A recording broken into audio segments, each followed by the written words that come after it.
بسم اللہ الرحمن الرحیم۔ اے اپنے بندوں سے جلد راضی ہو جانے والے، اس بندے کو اور ہم سب کو بخش دے کہ ہمارے پاس دعا کے ہتھیار کے سوا کچھ بھی نہیں، کیونکہ تو جو چاہے کر سکتا ہے۔ السلام علیکم ورحمۃ اللہ وبرکاتہ۔ سب سے پہلے میں شکریہ ادا کرتا ہوں ان حضرات کا کہ جنہوں نے مجھے سبسکرائب کیا اور میری باتوں کو سنا، لائک بھی کیا۔ لیکن آپ نے دیکھا ہوگا کہ میرے تمام بلاگز کے اندر میں نے نہیں کہا کہ مجھے سبسکرائب کریں، کیونکہ میرا مقصد جو ہے صرف اور صرف یہ ہے کہ آپ تک میں اچھی باتیں پہنچا دوں۔ ہو سکتا ہے آپ لوگ بھی، تمام دیکھنے والے، اچھے علم کے حامل ہیں، مثبت رویہ اور مثبت لوگ ہیں، مثبت سوچ رکھنے والے ہیں، لیکن میں اپنا حق ادا کر رہا ہوں۔ آپ جہاں ہیں، جس پوسٹ میں ہیں، کسی کاروبار سے منسلک ہیں، آپ اپنا حق ادا کر رہے ہیں اور عوام الناس کی خدمت کر رہے ہیں۔ تو 100 کا ہنسا کراس کر کے میرے سبسکرائبر 121 ہو گئے ہیں۔ اس کے لیے میں اپنے آپ کو اپنا ترجمان بنتے ہوئے مبارکباد دیتا ہوں اور آپ کا شکریہ ادا کرتا ہوں۔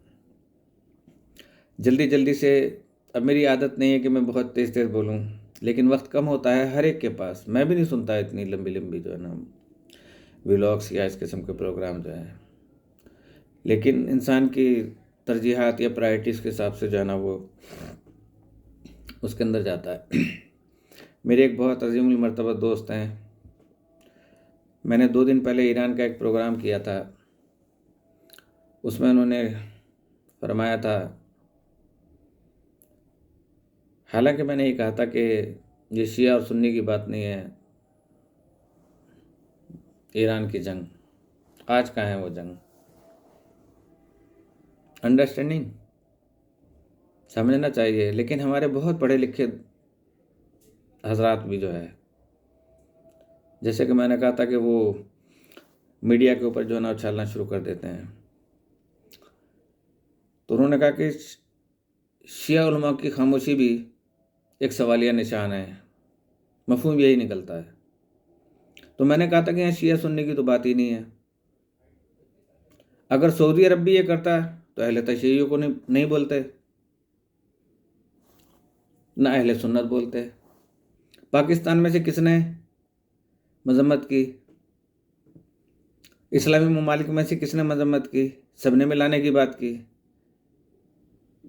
اب آپ یہ کہیں کہ شیعہ علماء نے نہیں کی، تو جن کا کلپ میں نے سنایا تھا بلوچ صاحب کا، جنہوں نے کہ یہ کہا تھا، کافی پہلے کہا تھا، ہنستے ہوئے کہا تھا، کیونکہ ان کی زیادہ تر تقاریر مزاحیہ ہوتی ہیں، تو اس میں انہوں نے یہ کہا تھا کہ ایران کبھی بھی حملہ نہیں کرے گا،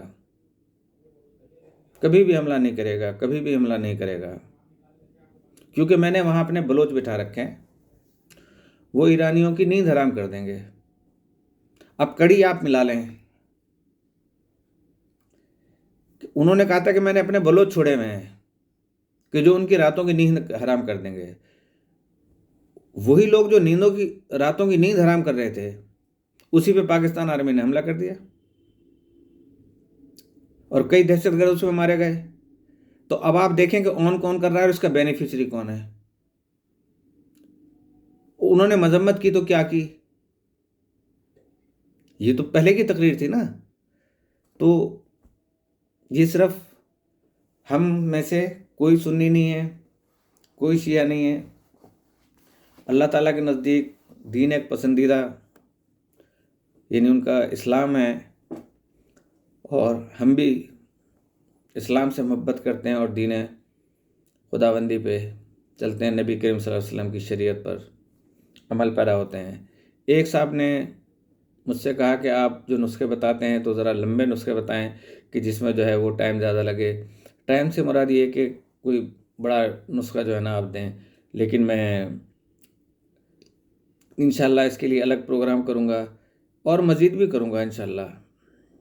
کچھ آپ پوچھیں بھی مجھ سے کسی چیز کے بارے میں تو میں انشاءاللہ وہ کروں گا۔ اور جو حاضرین و ناظرین جو ہیں جو یہاں بیٹھے ہیں یا جو ناظرین دیکھ رہے ہیں یا دیکھیں گے اور انہوں نے اگر میرا چینل سبسکرائب نہیں کیا ہے تو براہ کرم چینل سبسکرائب کر دیں، اسے لائک کر دیں، بیل آئیکن پر جو ہے وہ آپ کلک کر دیں تاکہ میری آنے والی جو بلاگس ہیں وہ آپ کو آسانی سے مل سکیں۔ اختلاف کا پورا پورا آپ کو حق ہے، آپ مجھ پہ اختلاف کر سکتے ہیں۔ تو اب دیکھیں کہ پاکستان نے خود ہی ہاتھ بڑھا دیا اور ایران کو اپنا دوست بنا لیا۔ سفارتی تعلقات بھی ٹھیک ہو گئے، تو پاکستان کسی غلام تو ہے نہیں کہ چین نے ملوا دیا یا فلاں نے ملوا دیا یا فلاں نے ملوا دیا، نہیں، کچھ بھی نہیں تھا۔ یہ نو ایشو یعنی نان ایشو کو ایشو بنایا گیا تھا ہمارے اینکرز کی جانب سے، ہمارے اخبارات کی جانب سے۔ یہ ہمارا معاہدہ ہے ایران اور پاکستان کے ساتھ کہ وہ بھی بتا کے کریں گے، وہ بھی بتا کے کریں گے، ورنہ وہ بھی ایران بھی کسی شہری آبادی پہ حملہ کرتا ہے اور ہمارے پاکستانی افواج بھی جو ہے نا ایران کے شہری آبادوں پہ یا فوجی تنصیبات پر حملہ کرتے، لیکن ایسی کوئی بات نہیں تھی۔ دونوں کا دہشت گردوں سے معاملہ تھا کہ جو پاکستان میں مار کے مسلمانوں کو خود کش بم دھماکے کر کے وہاں پہ جا کے بیٹھ جایا کرتے تھے، اور ان کی پشت پناہی کون کر رہا تھا، کون کر رہا تھا، وہ آپ کے سامنے میں نے دونوں حضرات کی تقاریر سنوا دی تھی۔ اب ہم آ جاتے ہیں جلدی سے کہ کل ہم نے جھوٹ کے اوپر بات کی تھی اور یہ کتنا خطرناک ہوتا ہے۔ حسد کیا ہے؟ یہ ایک ایسی خصلت ہے جو حاسد کو ہمیشہ خیر و خوبی و کمالات سے دور رکھتی ہے، کیونکہ جب اسے حسد ہو جائے گا کسی سے تو اس کی کون سی خوبی اور کمالات جو ہے ہمارے سامنے آئیں گی۔ اگر دوسروں کو نعمت مل جائے تو حاسد کو اس سے رنج پہنچتا ہے اور لوگوں کی کوشش و ترقی کو ہمیشہ برا سمجھتا ہے۔ حاسد کی سب سے بڑھ کر بدبختی یہ ہے، اور کیا ہو سکتی ہے، کہ وہ دوسروں کی خوشیوں کو دیکھ کر دن رات جلتا اور کڑھتا رہتا ہے اور اپنی ان پریشانیوں کی وجہ سے ہمیشہ معذب رہتا ہے، یعنی عذاب کے اندر مبتلا رہتا ہے۔ حسد کا مرض کیا ہے؟ حسد کا مرض بخل سے زیادہ سخت تکلیف دہ ہے، کیونکہ بخیل اپنے ہی مال کی حفاظت میں لگا رہتا ہے اور تحفے تحائف دینے سے پرہیز کرتا ہے۔ خود کھاتا ہے، حفاظت کرتا ہے، خود کھاتا ہے، دوسرے کو نہیں کھلائے گا۔ یہ بخیل کی کئی قسمیں انشاءاللہ آئندہ چل کے بتائیں گے آپ کو۔ تو اپنے مال کی حفاظت میں لگا رہتا ہے اور تحفے تحائف دینے سے پرہیز کرتا ہے، جبکہ حاسد کی یہ کوشش ہوتی ہے کہ خدا کی نعمتوں کی راہ مسدود کر دے، بند کر دے، اور بندوں پر خدا کا انعام و اکرام رک جائے، جو کچھ ہے میرے پاس آ جائے۔ حاسد بلا وجہ لوگوں سے دشمنی کرتا ہے۔ حاسد بغیر کسی سبب کے لوگوں کو پریشانیوں میں گھرا دیکھ کر خوش ہوتا ہے، وہ نہیں خوش ہوتا، شیطان خوش ہوتا ہے جو اس کے اندر ہے۔ تو حاسد کے بارے میں رسول اللہ صلی اللہ علیہ وسلم نے ارشاد فرمایا کہ اس دنیا میں ایسے لوگ بھی ہیں کہ جو خدا کی نعمتوں کے دشمن ہیں۔ ہمارے نبی کریم صلی اللہ علیہ وسلم ارشاد فرماتے ہیں کہ ایسے لوگ بھی ہیں کہ جو خدا کی نعمتوں کے دشمن ہیں۔ پوچھا گیا یا رسول اللہ کی نعمتوں کا دشمن کون ہے؟ آپ نے فرمایا وہ شخص جو دوسروں سے حسد کرتا ہے۔ اس طرح ہمارے چھٹے امام فرماتے ہیں کہ حاسد کے دل میں کبھی سکون نہیں ملتا، اپنی ذات میں خود پریشان رہتا ہے جلتا رہتا ہے، نیند نہیں آتی ہے، اور حاسد کو خوشحالی اور بے نیازی کبھی نصیب نہیں ہوتی۔ یہ ایسی روحانی بیماریاں ہیں،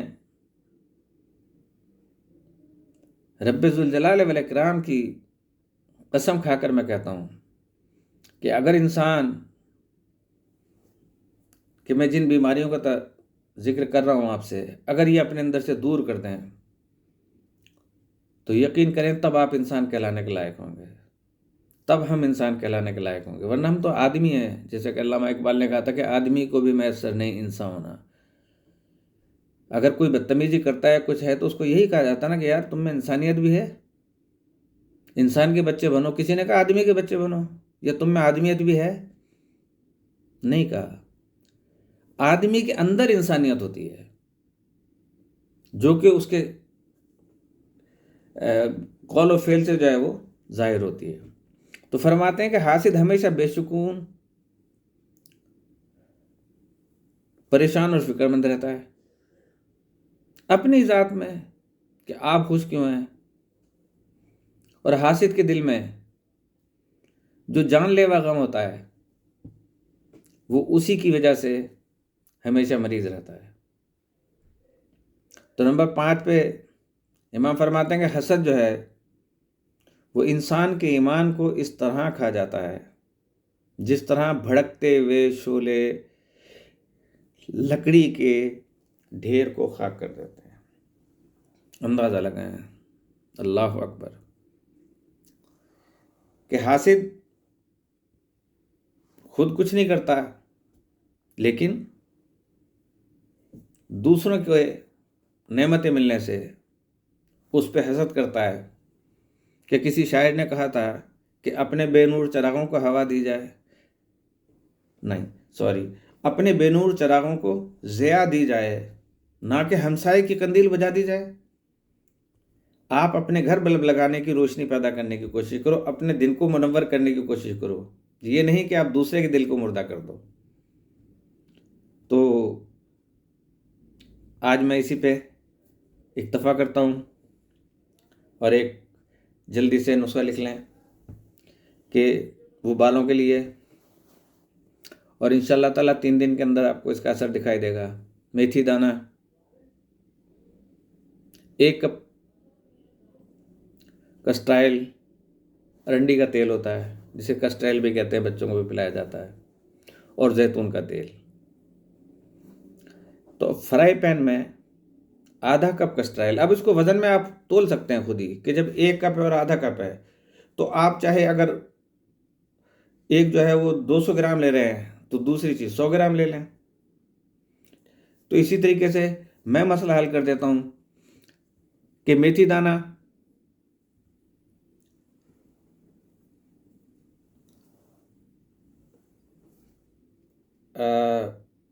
100 گرام کر لیں، اور کسٹرائل ارنڈی کا تیل جو ہے وہ 50 گرام کر لیں۔ تو میں یہ آپ کو بتا رہا تھا کہ میتھی دانہ 1 کپ 200 گرام لے لیں، کسٹرائل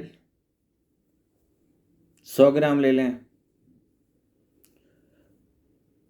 پھر 1 کپ یعنی وہی 100 گرام جو ہے میتھی دانہ وہ آپ کسی فرائی پین میں ڈال لیں، اور آدھا کپ 100 گرام کسٹرائل ہلکی آنچ پر پکائیں اور میتھی دانہ اس میں ڈال دیں، پھر 10 سے 12 منٹ پکنے دیں۔ رنگ ڈارک براؤن ہو جائے تو چھان لیں اس کو، وہ کسٹرائل اس کے اندر آ جائے گا۔ تھوڑی دیر کے بعد تیل ٹھنڈا ہو جائے تو زیتون کے 3 چمچے ڈال کر 24 گھنٹے کے لیے رکھ دیں۔ بہت آسان ہے، 24 گھنٹے کے لیے رکھ دیں۔ اس کے بعد صاف بالوں میں سونے سے پہلے اچھی طرح مالش کروا لیں، جڑوں میں لگا کے رات کو سو جائیے، صبح اٹھ کر اچھے شیمپو سے سر دھو لیں۔ 3 دن بعد رزلٹ آپ کی آنکھوں کے سامنے ہوگا انشاءاللہ تعالی۔ مزید 1 ہفتہ بھی لگا سکتے ہیں. ٹھیک ہے جناب.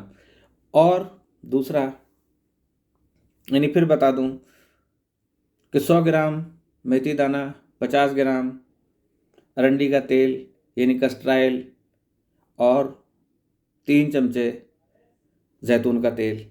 باقی طریقہ میں نے بتا دیا. کسٹر آئل میں 100 گرام وہ ڈال دیں میتھی دانہ، اور اس کے بعد اس کو جو ہے نا اس میں 10-12 منٹ بھونیں کہ وہ بالکل براؤن ہو جائے، جلنے جیسا ہو جائے، ڈارک براؤن. تو اس کو چھان لیں. چھاننے کے بعد اس میں 3 چمچے زیتون ڈالیں. 24 گھنٹے کے لیے چھوڑ دیں اس کو. اس کے بعد جو ہے نا آپ رات کو اچھی طریقے سے اپنے بالوں میں 3 دن تک لگائیں. صبح کو اچھے شیمپو سے دھو لیں. انشاءاللہ 3 دن میں آپ کے بال جو ان کے چھوٹے ہیں یا بڑے ہیں، یعنی چھوٹے ہیں جن کے بال یا پتلے ہیں، وہ موٹے ہونا شروع ہو جائیں گے، اور بال جو ہے نا ان کے بڑھنا شروع ہو جائیں گے. یہ خواتین و حضرات دونوں کے لیے ہے. اس کے بعد دوسرا ایک چھوٹا سا ایک اور میں آپ کو بتا دوں کہ برس، جزام، جسم پہ سفیدی جو آ جاتی ہے، چہرے پہ سفیدی آ جاتی ہے، تو بہت آسان سا نسخہ ہے اس کے لیے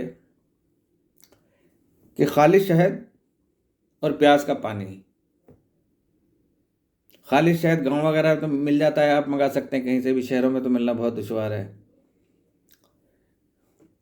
تو خالص شہد اور پیاز کا پانی دونوں ہم وزن لے لیں. دونوں چیزوں کو مکس کر لیں اچھی طریقے سے، اور رات کو سوتے وقت اپنے چہرے پر جہاں جہاں وہ سفید داغ ہیں وہاں پہ وہ اس کی مالش کرے. بدن میں ہوں، بیک میں ہوں، پیروں پہ ہوں، چہرے پہ ہوں. انشاءاللہ تعالیٰ اس کے استعمال سے برس کے داغ دور ہو جائیں گے. اور صبح کو پھر دھو لیجیے گا لگا کے. یہ تو اسی کے ساتھ آج ہم اپنا سلسلہ تمام کرتے ہیں، اور اللہ پاک سے یہ دعا کرتے ہیں کہ اے میرے مالک، ہم سب کی جان و مال و عزت و آبرو کی حفاظت فرما. ہمیں صراط مستقیم پہ چلنے کی توفیق عطا فرما. ہمیں بھائی چارگی عطا فرما. ہمیں سنی، شیعہ، دیوبندی، وہابی، نجدی اور مختلف قسم کے جو ہے نا یہ مسلک بنا رکھے ہیں، ان مسلکوں کو دین میں میرے معبود تبدیل کر دے، تاکہ ایک ہی دین کے جو ہے نا سب ہیں، لیکن اندر سے یہ شیطان نہیں ماننے دیتا. اس کو ماریں، ایک ہو جائیں گے، یہ مر جائے گا، تباہ ہو جائے گا، تڑپنیاں کھائے گا. اسی کے ساتھ السلام علیکم ورحمۃ اللہ وبرکاتہ.